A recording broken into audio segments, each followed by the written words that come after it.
ಇವಾಗ ಒಬ್ರು ಒಂದು ಮನೇಲಿ 4-5 ಮಕ್ಳುಗಳು ಇರ್ತಾರೆ, ಅವ್ರ ಭಾಗಗಳು ಕೊಟ್ಟು ನಾವು ಮತ್ತೆ ಆ ಥರ 2 ಕೋಟಿಲಿ ಹಂಚ್ಕೋತೀವಿ ಅಂತಂದ್ರೆ ನಮ್ಗೊಂದು 20 ಲಕ್ಷ 30 ಲಕ್ಷ ಅಷ್ಟೇ ಸಿಗೋದು.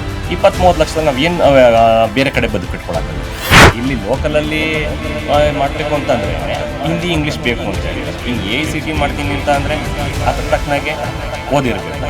ಸೆಕ್ಯೂರಿಟಿ ಕೆಲಸ ಅಂತೂ ಕೊಡೋಕ್ಕಾಗಲ್ಲ. ಹಿಂಗೆ ಕರ್ಕೊಂಡೋದ್ರೆ ಗಾರ್ಡನ್ ಕೆಲಸ ಇಲ್ಲ ಬಾತ್ರೂಮ್ ತೊಳೆಯೋಕ್ಕೆ ಹೌಸ್ ಕೀಪಿಂಗ್ ಕೆಲಸ ಅಷ್ಟೇ ಹೊರತು ಇನ್ನೇನು ಮಾಡೋಕ್ಕೂ ಆಗಲ್ಲ. ಅಷ್ಟಕ್ಕೆ ನಾವು ಎಷ್ಟು ಶ್ರಮ ಬಿದ್ದೀವಿ, ಆ ಶ್ರಮದಲ್ಲಿ ಇವಾಗ ಒಂದು ಮರ ಸಾಕಬೇಕು ಅಂತಂದರೆ ಮಕ್ಳುಗಾನ ಹೊಡೆದ್ಬಿಟ್ಟು ಬುದ್ಧಿ ಕಲಿಸಿರ್ತೀವಿ. ಆದರೆ ಸೊಸೆಗಳನ್ನ ಮರಗಳನ್ನ ಆ ಥರ ಸಾಕಿರಲ್ಲ. ಅವಕ್ಕೆ ಏನು ಬೇಕು, ತಿಂಗಳಿಗೆ ಅವಕ್ಕೆ ಗೊಬ್ಬರ ಏನು ಬೇಕು, ಮತ್ತು ಅದಕ್ಕೇನು ಕಾಯಿಲೆ ಬರದೇ ಇರೋಂಥ ಔಷಧಿ ಬೇಕು, ಅವೆಲ್ಲ ಕೊಟ್ಕೊಂಡು ಸಾಕಿರ್ತೀವಿ. ಮತ್ತು ಒಂದು ಮರ ಇವಾಗ ನಾವು 30 ಕುಂಟೆಲಿ 40 ಮರ ಮತ್ತು ಆ ತೆಂಗಿನ ಮರ 500 ಮರ ಅಡಿಕೆ ಮರ ಹಾಕಿದ್ದೀನಿ. ಇವಾಗ ಅದು ಫಸಲು ಬರ್ತಾ ಇದೆ. ನಾಳೆ ದಿನ ನನಗೇನಾರ ಆದ್ರೂ ನಮ್ಮ ಅಪ್ಪ ಅಮ್ಮನ ನನ್ನ ಮಕ್ಕಳನ್ನ ಸಾಕ್ತವೆ ಅನ್ನೋ ಧೈರ್ಯ ನನಗಿದೆ. ಇವಾಗ ಜಮೀನ್ ಕೊಟ್ಬಿಟ್ಟು ದುಡ್ಡು ತಗೊಂಡ್ರೆ ದುಡ್ಡನ್ನ ನಮ್ಮ ಅಪ್ಪ ಅಮ್ಮನ ಸಾಕ್ತೈತಾ? ಎಷ್ಟು ದಿನ ಸಾಕ್ತೈತೆ? ಸರ್ ನಿಮ್ಮ ಹೆಸರು? ಸರ್ ಶ್ರೀಧರ್ ಅಂತ. ಶ್ರೀಧರ್. ಹಾಂ ಸರ್. ಏನು ಸರ್ ಇದು? ಬೈರ್ಬೆಡ್ದಿ ಬೈರ್ಮಂಗ್ಲ ವಿಲೇಜ್ ಸರ್. ಓಕೆ, ಇದೇನು ಸರ್ ಇದು? ಸರ್ ಇದು ಅರಕೋ ಪ್ಲೇಟ್ಸ್ ಸರ್. ಓಕೆ. ಇದು ನಮ್ಮ ಜಮೀನಲ್ಲೇನೆ ನಾವು ಅಡಿಕೆ ಮರಗಳು ಹಾಕಿದ್ದೀವಿ. ಅದ್ರಲ್ಲಿ ರಾ ಮೆಟೀರಿಯಲ್ ಬಿದ್ದವನ್ನ ವೇಸ್ಟೇಜ್ನ ತಗೊಬಂದು ನಾವು ಇಲ್ಲಿ ಪ್ಲೇಟ್ಸ್ಗಳು ಮಾಡಿ ಅದರಲ್ಲಿ ರೀಯೂಸ್ ಮಾಡ್ಕೊಂತೀವಿ ಸರ್. ಈಗ ನೀವೇನು ಜಮೀನು ಅಕ್ವೈರ್ ಆಗಬೇಕು ಅಂತ ಇದೆ, ಆ ಜಾಗದಲ್ಲಿ ಇರುವಂತ ಪ್ಲಾಂಟ್? ಹೌದು ಸರ್. ಇದು ನಮ್ದಿರೋದು 30 ಕುಂಟೆ. ಇದಕ್ಕೂ ನಮ್ಗೆ ನೋಟಿಸ್ ಕೊಟ್ಟಿದ್ದಾರೆ. ಇದು 30 ಕುಂಟೆಲಿ ನಾವು ಬದುಕು ಕಟ್ಕೊಂಡಿದೀವಿ ಸರ್. ನಾವು ನಮ್ಮ ಅಪ್ಪ ಅಮ್ಮ ಇದ್ದಾರೆ, ನಾವು ನಮ್ಮ ಮಿಸ್ಸಸ್, ನಾವು ನಮ್ಮ 2 ಮಕ್ಕಳು, ಟೋಟಲ್ 6 ಜನ ಸಂಸಾರ ನಡೆಸ್ತಾ ಇದ್ದೀವಿ. ಎಷ್ಟು ವರ್ಷದಿಂದ ಮಾಡ್ತಾ ಇದ್ದೀರಾ ಸರ್ ಇದು?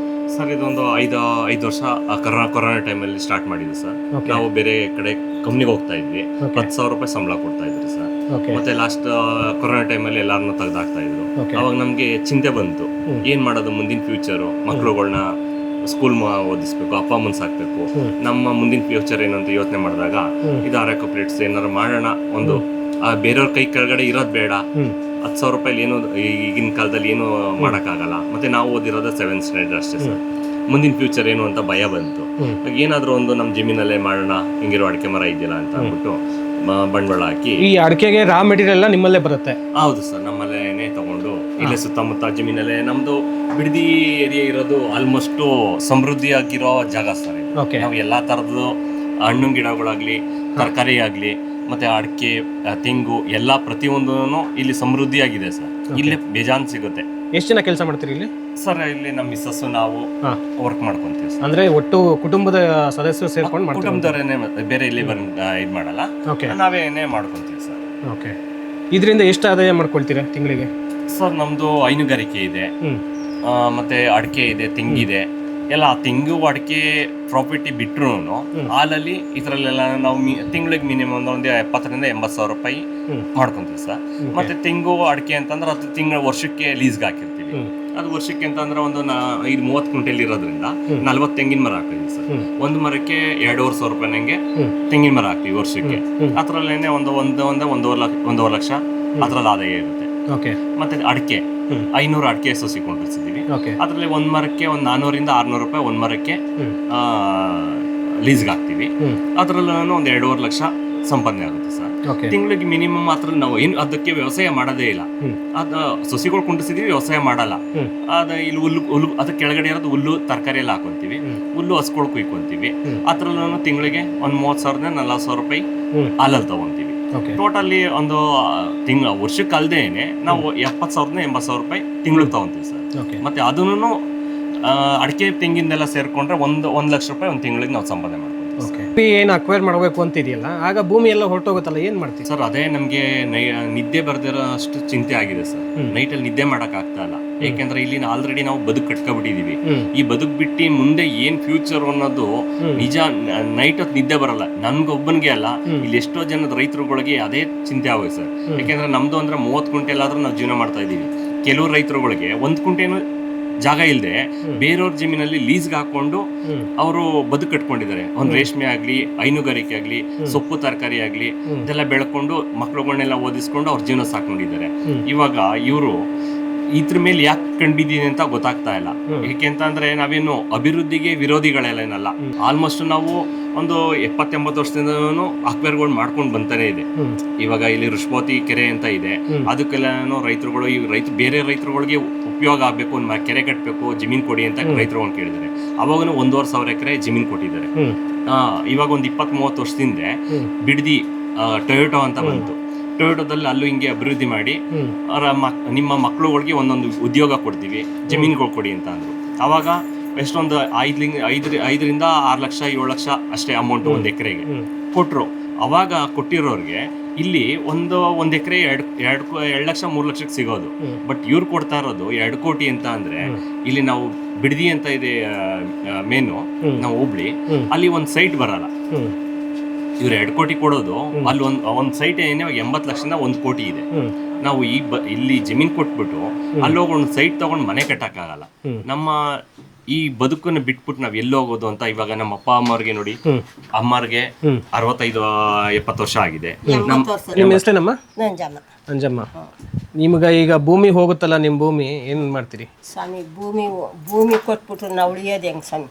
ಇರೋದು 30 ಕುಂಟೆ ನೋಡಿ. ನಮ್ಮ ಯಜಮಾನ್ರಿಗೆ ಇದಾಗೋಗದೆ. ನನಗೆ ಕ್ಯಾನ್ಸರ್, ಇದು ಹಾರ್ಟು ಪ್ರಾಬ್ಲಮ್ ಏನೋ ಅದರಲ್ಲೇನೆ ನಾವು ಆಸ್ಪತ್ರೆಗೆ ತೋರಿಸ್ಕೊಂಡು ಇಲ್ಲಿ ಜೀವನ ಕಟ್ಕೊಂಡು, ನನ್ನ ಮಗ ನೋಡ್ರಿ ಕೆಲಸ ಮಾಡ್ತಾನೆ. ನಾವು ಒಂದು ದನಕರಷ್ಟು ಹುಲ್ಲ ಸೊಪ್ಪು ಹಾಕ್ಕೊಂಡು ನಮ್ಮ ಕೈಲಾದಷ್ಟು ನಮ್ಮ ಜೀವನ ಸಾಗಿಸ್ತೀವಿ. ಅದು ಬಿಟ್ಬಿಟ್ರೆ ಇವಾಗ ನಿಮ್ಮ ಮನೆ ಬಾಕ್ಲಿಗೆ ಬಂದರೆ ಎಷ್ಟು ದಿನ ಅಂತ ಹಾಕೋಕ್ಕಾಗ್ತದೆ ಸರ್? ಅದಕ್ಕೆ ಭೂಮಿ ಏನಾರ ಹೋದರೆ ನಾವು ಇಲ್ಲೇ ಪ್ರಾಣ ಬಿಡ್ಬೇಕು ಸರ್. ಅಷ್ಟ್ರ ಮಟ್ಟಿಗೆ ನಾನು ಹೇಳ್ತೀನಿ, ಇನ್ನು ಮುಂದೆ ನನಗೆ ಹೇಳಕ್ಕೆ ಬರೋಲ್ಲ. ಸರ್ಕಾರ ನಿಮ್ಮ ಭೂಮಿನ ಕಿತ್ಕೊಳ್ಳೇಬೇಕು ಅಂತೇಳಿ ಮನ್ಸು ಮಾಡ್ಬಿಟ್ಟಿದೆಯಲ್ಲ. ಅದೇ ಹೇಳೋದು, ಪ್ರಪಂಚದಲ್ಲಿ ಯಾರು ಮಾಡದೇ ಇರೋ ಥರನ, ಯಾಕೆ ನಾವು ಓಟ್ ಹಾಕಿ ನಾವು ಗೆಲ್ಸಿದ್ದೀವಿ ಅಲ್ಲ, ಅದರಿಂದ ನಮ್ಮ ಭೂಮಿ ಕಿತ್ಕೊಂಡು ನಮ್ಮ ಜೀವ ತೆಗಿತಾರೆ ಅಲ್ವೇ ಸ್ವಾಮಿ? ಇವಾಗ ಆ ಥರನ ಕೈ ಬಿಡಬೇಕು ಅಂತ ನಾನು ಕೇಳ್ಕೊತೀನಿ ಅಷ್ಟೇ ಸ್ವಾಮಿ. ಇವಾಗ ಇದನ್ನು ಕಿತ್ಕೊಂಡ್ರೆ ನಾವೆಲ್ಲ ನೋಡಿ ನಮ್ಮ ಯಜಮಾನ್ರನ್ನ ಇವಾಗ ಹುಲ್ಲೊತ್ಕೊಂಬಂದದ್ದು ನೋಡಿದ್ರೆ, ಆ ಹುಲ್ಲೆತ್ಕೊಬಂದು ನಾವು ಏನೋ ಮನೆ ತವಸಿ ಹುಲ್ಲ ಸೊಪ್ಪು ಹಾಕ್ಕೊಂಡು ಜೀವನ ಸಾಗಿಸ್ತಾ ಇದ್ದೀವಿ. ಅವನು 2 ಮಕ್ಕಳನ್ನ ಓದಿಸ್ತಾವನೆ. ಅವನ ಮೇಲೆ ಬೆಳಕಾಗಲ್ಲ ಅಂತ ನಮ್ಮ ಕೈ. ಇವಾಗ ಇನ್ನೊಬ್ಬರ ಮನೆ ತಕ್ಕೋದ್ರೆ ಕುಂತ್ಕೊಳ್ಳೋಕ್ಕೂ ಶಕ್ತಿ ಇಲ್ಲ, ಯಾರು ಇಟ್ಟಾಗ್ತಾರೆ ಸ್ವಾಮಿ ಅಲ್ವರ? ಭೂಮಿ ಮಾತ್ರ ಕಿತ್ಕೊಳ್ಳೋದು ಬೇಡ, ಕೈ ಮುಗ್ದು ಕೇಳ್ಕೊತೀವಿ ಸರ್. ಇದು ನಮ್ಮ ಭೂಮಿ ಇರೋದು ಇಲ್ಲಿ ಬೈರ್ಮಂಗಲದಲ್ಲಿ, ಅಂದರೆ ಆ ಸೈಡ್ ಲೆಫ್ಟು ರೈಟ್ ಎಲ್ಲ ಕೆರೆಗಳು ಬಂದಿದೆ. ಅದರಿಂದ ನಮ್ಮ ಬೈರ್ಮಂಗಲ ಅನ್ನೋದು ಊರಲ್ಲಿ 1,700 ಎಕರೆ ಹೋಗುತ್ತೆ. ಟೋಟಲ್ ಬಂದು ನಮ್ಮ 2 ಪಂಚಾಯತಿಯಿಂದ 9,700 ಎಕರೆ ಜಮೀನು ಹೋಗುತ್ತೆ ಸರ್. ಓಕೆ. ಇಲ್ಲಿನ ರೈತರು ಭೂಮಿ ಕೊಡೋದಕ್ಕೆ ಬೇರೆಯವ್ರು ಯಾರಾದರೂ ತಯಾರಿದಾರಾ ಸರ್? ಒಂದು ಮೂಟೆ ಅಕ್ಕಿ ಅಂತ ಅಂದಮೇಲೆ ಹುಳಗಳು ಇದ್ದೇ ಇರುತ್ತೆ ಸರ್. 1 ಹುಳ 2 ಹುಳ ಇದ್ದೇ ಇರುತ್ತೆ.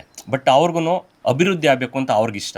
ಬಟ್ ಅಭಿವೃದ್ಧಿಯಿಂದ ನಾವೇನು ವಿರೋಧಿಗಳಲ್ಲ, ಅಭಿವೃದ್ಧಿ ನಮಗೂ ಆಗಬೇಕು. ಬಟ್ ಹಂಗಂತ ಇರೋ ಬದುಕನ್ನು ಹಾಳು ಮಾಡಿಕೊಂಡು ಬೇರೆಯವ್ರು ಅಭಿವೃದ್ಧಿ ಮಾಡ್ಕೊಳ್ಳೋ ಅವಶ್ಯಕತೆ ಇಲ್ಲ. ಮತ್ತು ಅಭಿವೃದ್ಧಿ ಅಂತ ಅಂದರೆ ಸರ್, ಇದು ಯಾವುದೇ ಆಗಲಿ ಕೈಗಾರಿಕಾ ಪ್ರದೇಶಕ್ಕೆ ಅಕ್ವೇರ್ ಮಾಡ್ಕೊತಾ ಇಲ್ಲ. ಇದು ಮಾಡ್ತಾ ಇರೋದು ಲೇಔಟ್ ಮಾಡೋಕ್ಕೆ. ಲೇಔಟ್ ಅಂತ ಅಂದರೆ ಇವಾಗ ಇಲ್ಲಿ ನಮ್ಮ ಹತ್ರ ತೊಗೊತಾ ಇರೋದು 2 ಕೋಟಿ ಅಂತ ಅಂದರೆ, 2 ಕೋಟಿ ಕೊಟ್ಬಿಟ್ಟು ಅವರೇನೋ 1.5 ಕೋಟಿ ಕೊಡೋಲ್ಲ. ಮಿನಿಮಮ್ ಇಲ್ಲ ಅಂತಂದ್ರೆ 5 ಕೋಟಿ ಕೊಡ್ತಾರೆ. ಇವಾಗ ನಾವು 2 ಕೋಟಿ ಕೊಟ್ಬಿಟ್ಟು ನಾವು 5 ಕೋಟಿಗೆ ಮತ್ತೆ ಜಮೀನು ತೊಗೊಳಕ್ಕಾಗತ್ತಾ ನಾವು? ಇವಾಗ ನಮಗೆ ಅಂತ ಅಂದರೆ, ಇವಾಗ ಒಬ್ಬರು ಒಂದು ಮನೇಲಿ 4-5 ಮಕ್ಕಳುಗಳಿರ್ತಾರೆ.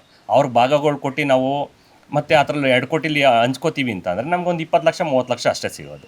20-30 ಲಕ್ಷ ನಾವು ಏನು ಬೇರೆ ಕಡೆ ಬದುಕಿಟ್ಕೊಳಕ್ಕಾಗತ್ತೆ? ಇಲ್ಲಿ ನಮ್ಗೆ ಗೊತ್ತಿರೋದು ಒಂದೇ ವ್ಯವಸಾಯ ವ್ಯವಸಾಯ ವ್ಯವಸಾಯ ವ್ಯವಸಾಯ ಅಷ್ಟೇ.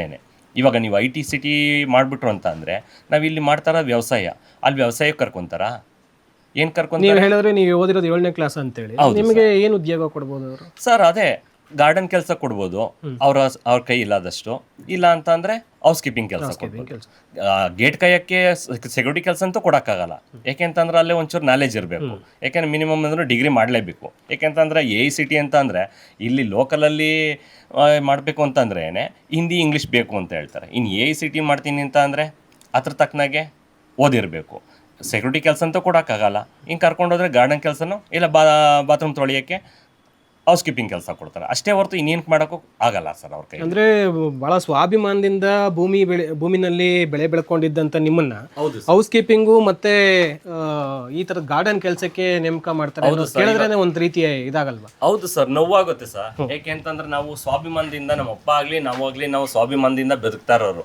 ಒನ್ ಟೈಮ್ ಊಟ ಇಲ್ಲದೆ ಇದ್ರು ನಾವು ಸ್ವಾಭಿಮಾನದಿಂದ ಬಂದವ್ರಿಗೆ ಊಟ ಕೊಡಕ್ಕಾಗ್ಲಿ ಒಂದ್ ಗ್ಲಾಸ್ ನೀರ್ ಕೊಟ್ಟಾದ್ರೂ ಕಳಿಸ್ತೀವಿ. ಅಂಥದ್ರಲ್ಲಿ ನಮ್ಮನ್ನ ನಮ್ಮ ಅಪ್ಪ ಅಮ್ಮನೆಲ್ಲ ಕರ್ಕೊಂಡು ಹೋಗ್ಬಿಟ್ಟು ಬೇರೆಯವ್ರ ಮನೆಗೆ ಈ ವಯಸ್ಸಲ್ಲಿ ಇವರು ಶೂ ಹಾಕೊಂಡು ಬೇರೆಯವ್ರ ಮನೆಗೆ ಕೆಲ್ಸಕ್ಕೆ ಕಳಿಸೋ ನೋವಾಗಲ್ವ ಸರ್ ನಮಗೆ? ಅಷ್ಟಕ್ಕೆ ನಾವು ಎಷ್ಟು ಶ್ರಮ ಬಿದ್ದೀವಿ ಆ ಶ್ರಮದಲ್ಲಿ ಇವಾಗ ಒಂದು ಮರ ಸಾಕಬೇಕು ಅಂತಂದರೆ ಮಕ್ಳುಗಾನ ಹೊಡೆದ್ಬಿಟ್ಟು ನಾವು ಒಂಚೂರು ಬುದ್ಧಿ ಕಲಿಸಿರ್ತೀವಿ. ಆದರೆ ಸೊಸಿಗಳನ್ನ ಮರಗಳನ್ನ ಆ ಥರ ಸಾಕಿರಲ್ಲ. ಅವಕ್ಕೆ ಏನು ಬೇಕು ತಿಂಗಳಿಗೆ ಅವಕ್ಕೆ ಗೊಬ್ಬರ ಏನು ಬೇಕು ಮತ್ತು ಅದಕ್ಕೇನು ಕಾಯಿಲೆ ಬರದೇ ಇರೋಂಥ ಔಷಧಿ ಬೇಕು ಅವೆಲ್ಲ ಕೊಟ್ಕೊಂಡು ಸಾಕಿರ್ತೀವಿ.